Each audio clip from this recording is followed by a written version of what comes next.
to Germany. From Alaska to Puerto Rico. All over the world, the United States Army is on the alert to defend our country, you, the American people, against aggression. This is the Big Picture, an official television report to the nation from the United States Army. Now, to show you part of the Big Picture, here is Sergeant Stuart Queen. Japan is the key to the fate of the Far East. Once again, for the second time in the march of modern history, those words have urgent reality. But now, there is a difference in their meaning. The United States Army has come to know Japan well in recent years, in war, in occupation, and finally, in partnership. In the record of that relationship, there can be found the changing symbol of Japan's place in the Far East. Once it was a symbol of destruction. Today, we look upon it with hope, as a symbol of stability. Iratsia imasu. That means welcome home in Japanese to these American soldiers. After a tour of duty in Korea, they are returning to their base in Japan, where once, a short time before, they were stationed as occupation troops. And how do they return? How are they received by the people whose land they occupy? Not as overlords, not as antagonists, not as men who are distrusted and feared and resented, but as friends.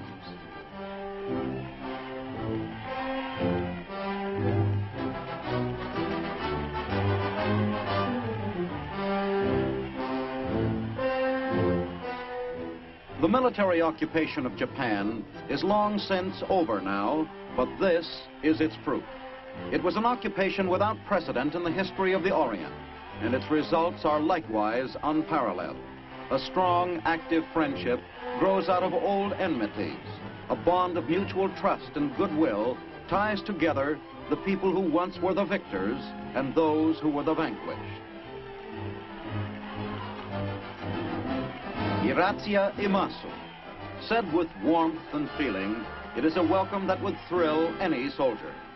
It's a different kind of reception from the fall of 1945, when the Americans marched through the streets of Japan while the Japanese people huddled silent and frightened by their bombed-out houses. There were no cries then of welcome on their lips, and in their faces there was no sign of friendship, only fear and apprehension. How could this picture change so completely in a few years' time? What accounts for the difference? It is the difference between this, which was Japan at the end of the war, a defeated nation lying in ruins, its land gutted and scarred, many of its old modes of life uprooted, hundreds of thousands of its people lost.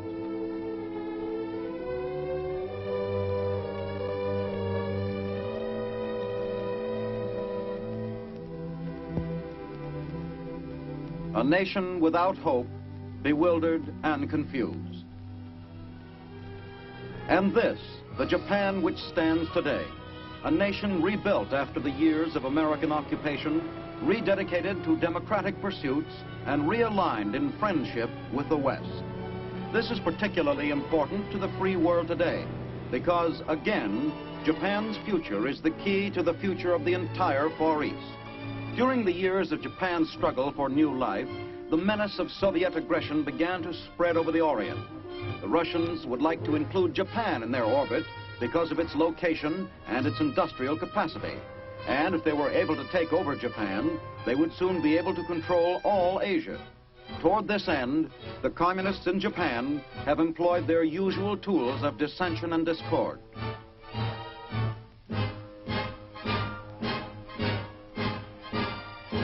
The communists here are not strong, but they are noisy. They have tried to undermine Japan's security by promoting hatred of Americans.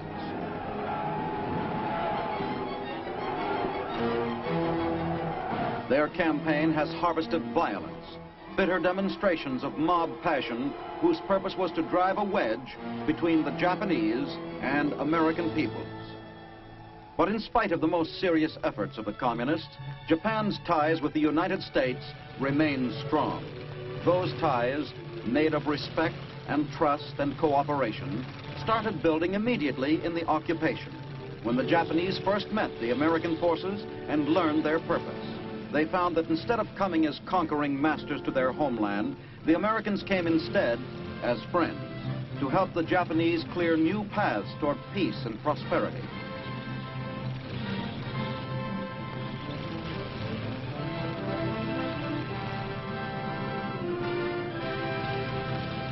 To the Herculean task of rebuilding their devastated nation, the Japanese people themselves brought their native gifts of diligence, industriousness, and persistence.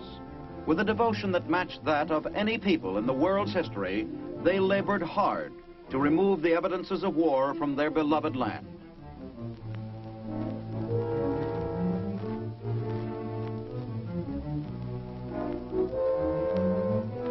To aid them in this task, the United States brought assistance and encouragement.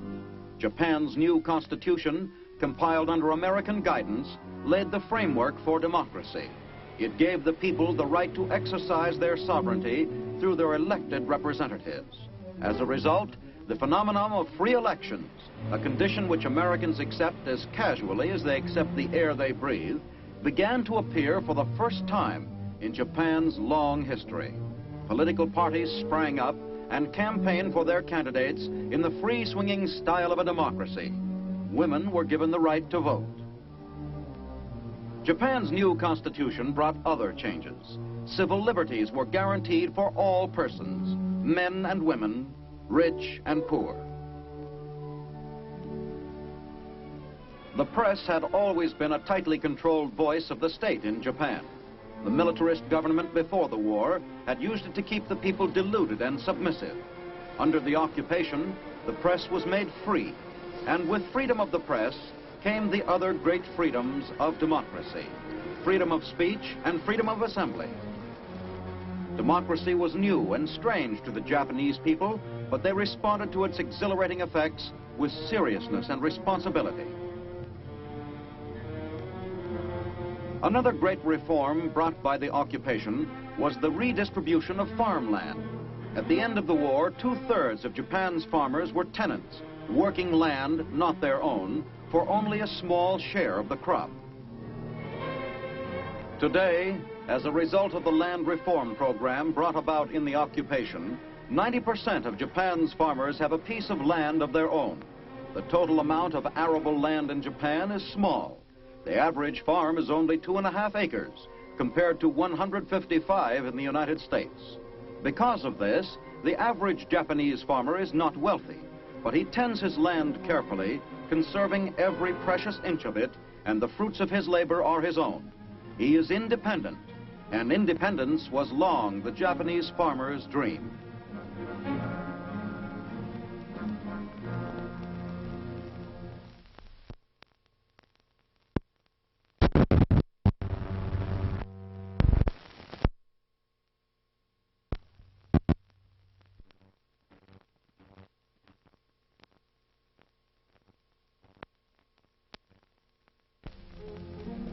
To help rebuild Japan, the United States supplied help in tangible form, as well as political and economic guidance. During the occupation, we gave Japan more than $2 billion worth of aid, including food.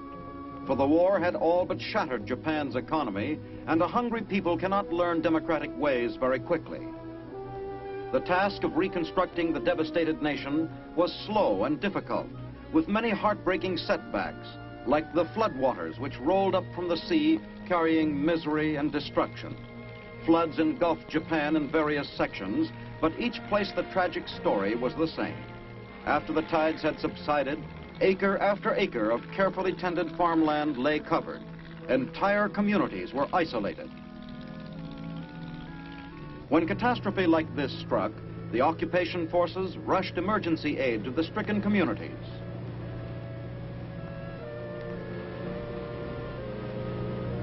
The Army's Medical Corps assumed the task of pushing through whatever obstacles it could to deliver needed personnel and equipment. Nurses and doctors to care for the sick,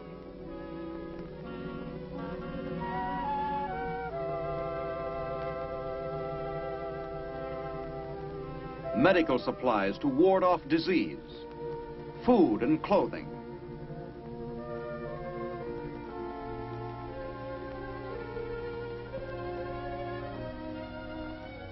Under the stimulus of American aid, Japan's industry began to revive, slowly at first, and often literally from scratch. Materials were scarce, but the industrious Japanese people have a great amount of ingenuity, and they accepted what little they had and built from that. The lowly tin can, for instance, discarded at American military bases and salvaged by the Japanese, became raw material in the revival of Japan's important toy industry.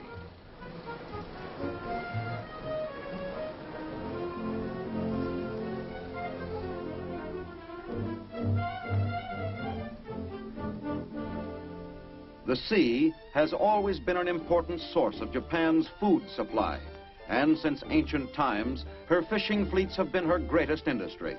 In normal times, her fishermen bring in 1/4 of the world's fish products. But the end of the war found almost half the fleet sunk or out of commission, and what was left was in harbor for lack of fuel and equipment. Occupation authorities put fishing high on the list of industries needing help. And once more the coastal waters around Japan are filled with vessels, carrying fishermen who comb the sea for one of the most important staples in the Japanese diet.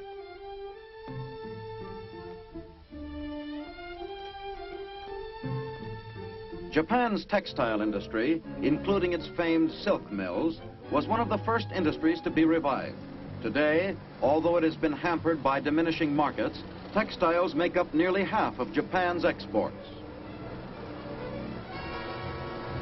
Japan's heavy industry began to grow, such as the shipbuilding industry, which revived the nation's merchant fleet to carry Japan's exports into the world markets. This industrial rebirth was spurred not only by American aid, but also by Japan's own affinity for industrialization.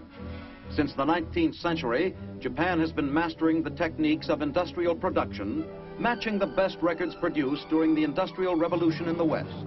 This ability once made Japan the strongest nation in all Asia, but the war set her back some 10 years behind the West in industrial techniques.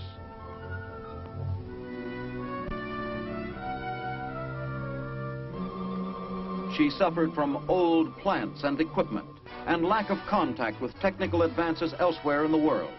But with American help, she started to catch up. Not only government help, but private American investment as well has helped Japan in this effort.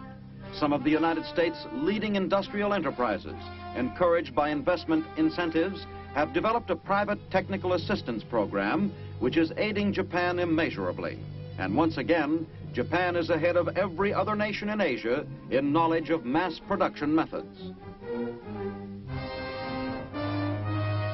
Japan became particularly important to the United States when the communist armies shook the stability of the Far East by marching on South Korea in the summer of 1950. When the free world promptly met the challenge, Japan became the base from which the United Nations directed its campaign to halt aggression. It was now that the real test of Japan's friendship for the United States came. Occupation troops left Japan for the fighting zone. At one point, every major tactical unit had left Japan. In many military occupations, this would be a dangerous situation, signaling the opportunity for uprising among the occupied people. But in Japan, there was no disturbance. The occupation proved a success. Without Japanese bases from which to move troops and equipment, the prosecution of the Korean campaign would have been much more difficult indeed. The Japanese helped our war effort, not only through their loyalty and moral support, but in a more direct way as well.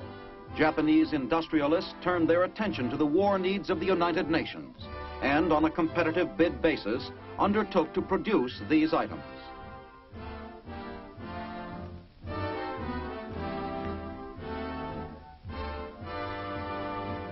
Their factories turned out equipment of all kinds for the fighting troops of the United Nations.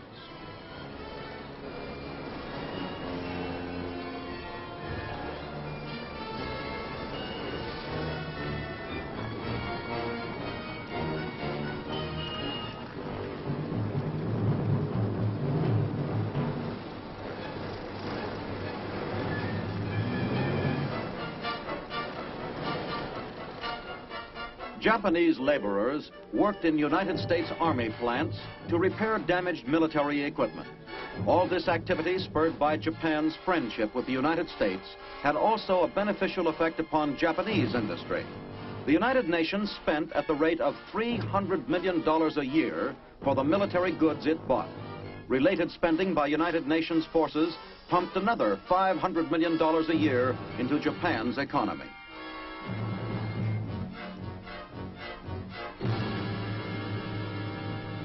Over the last few years, the Japanese people have had occasion to meet many Americans, high-ranking representatives of the United States from all walks of American life.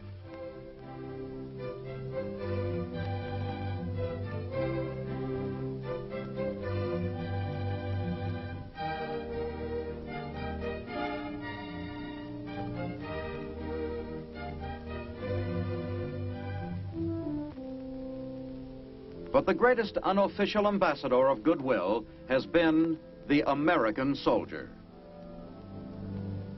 Since the very beginning of the occupation, he has been in direct contact with the Japanese people themselves. Most of what they know of American life, they have learned from the soldiers who have been stationed in their land.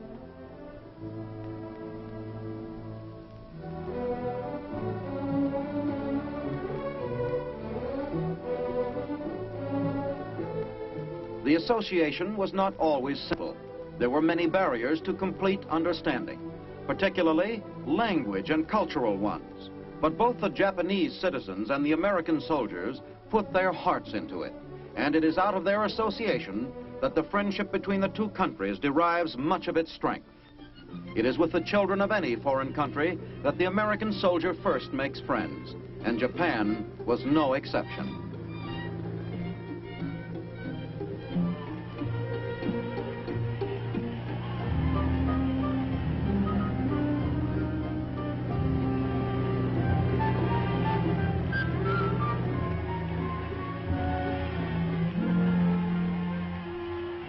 Candy, the universal language of childhood, the common denominator of friendship. Some might call this bribery, the art of buying friendship. Well, perhaps. But a child's friendship is not easily bought, so perhaps there is another name for it, which the child knows whether the cynic does or not. Kindness. It is an art which the GI has practiced for a long time, and children the world over have responded. In Japan, the soldiers and children became fast friends immediately. Almost every military unit in the country entertained a group of youngsters at one time or another. They contributed generously to orphanages and other child charities.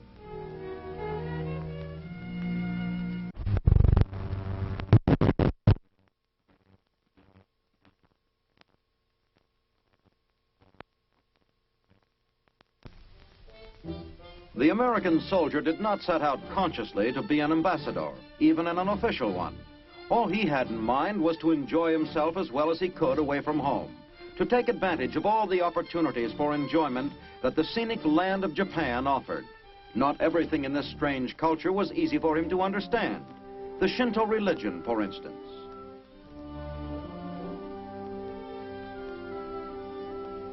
Or the precise formality of Japanese manners.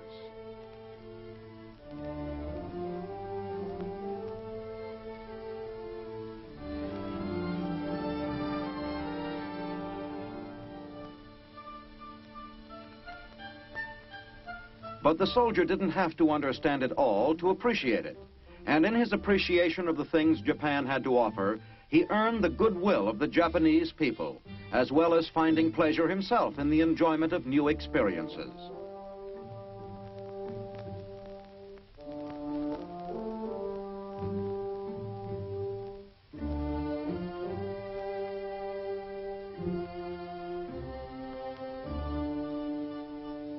For their part, the Japanese too had difficulty understanding some American customs.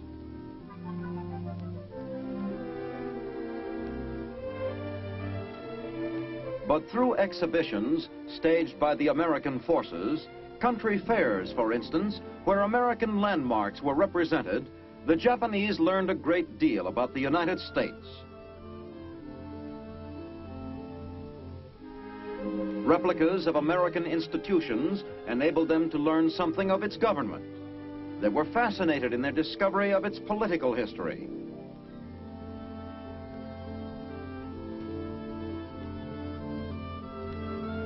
Its industrial strength, the majestic look of its cities. They learned about us in other ways too. Customs and traditions which for ages have appealed to children of the West had an impact on children of the East. The Boy Scout movement, always popular with Japanese youth, deteriorated during the war years, but its revival after the war found the same kind of popularity with the new generation of Japanese boys.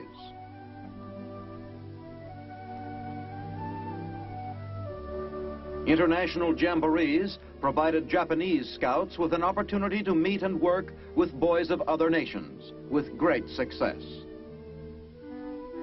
It is among the youth that westernization has a particular appeal in Japan. At a school set up by American women in Japan, young Japanese wives of American soldiers learn how an American housewife goes about her duties.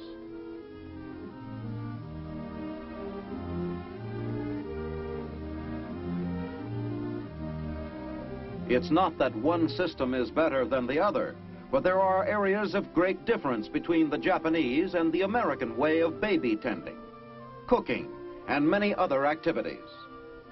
These young Japanese brides will soon be going to the United States with their husbands, and they want to learn the customs and the manners of their new home. In the steady forging of friendship between the two peoples, the Japanese and Americans have done more than sample each other's cultures. They have participated together in many activities.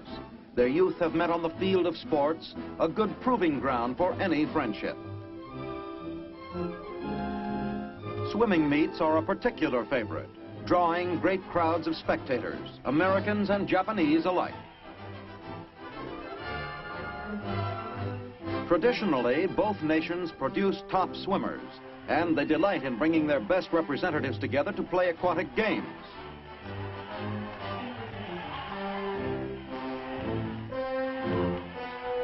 Or to compete in distance swimming, each with his own distinctive style.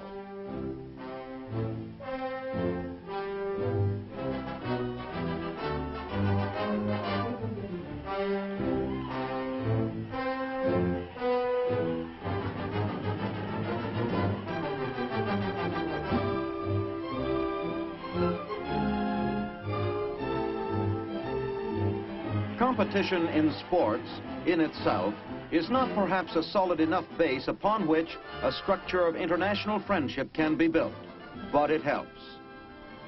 The military occupation of Japan ended on April 28, 1952, after a peace treaty between the two countries was signed at San Francisco. American troops are still in Japan today as defense troops, training instead of performing occupation duties.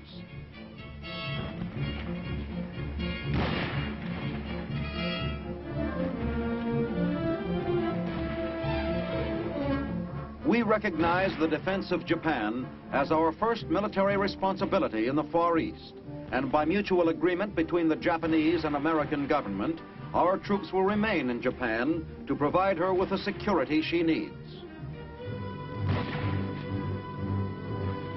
Japan lies perilously close to both Russia and Communist China, and the American troops in Japan are closer than any other forces to the Iron Curtain which hides Soviet ambitions. So, in a very real sense, these troops are poised on the front lines of the free world's defenses, for there is little doubt that Japan figures prominently in long-range Soviet plans. Through constant training and maneuver, these troops prepare for any sudden move, any eventuality. For the harsh truth today is that strength and vigilance are the price of freedom. The free world has learned that, and Japan has recognized it too, and is moving steadily toward the day when she will be strong enough to defend herself against aggression.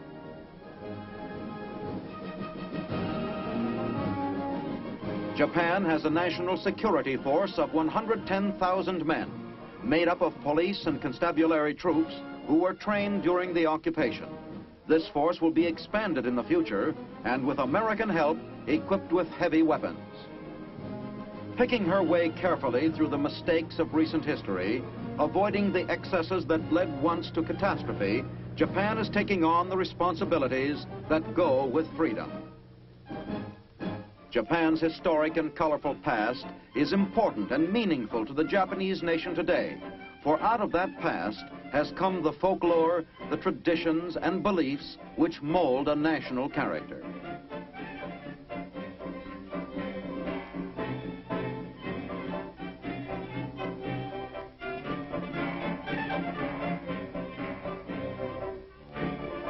Japan's period of association with the West has been relatively short as history goes.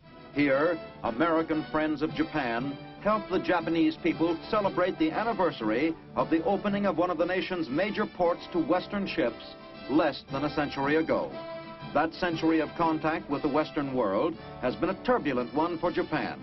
It has brought her great strength, but it has also brought great defeat and violent change to many of the symbols and values she lived by.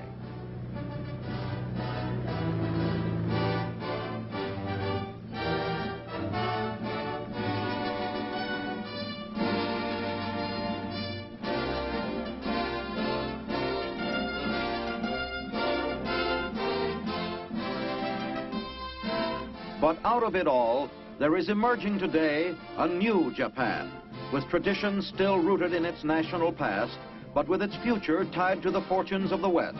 A strong Japan in which the free world sees the hope of stability and peace in the Orient. Our ties of friendship with Japan are strong. In this fact lies part of our strength and much of our hope for peace.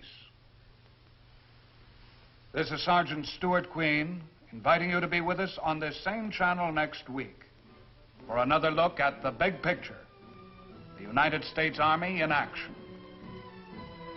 The Big Picture is a weekly television report to the nation on the activities of the Army at home and overseas.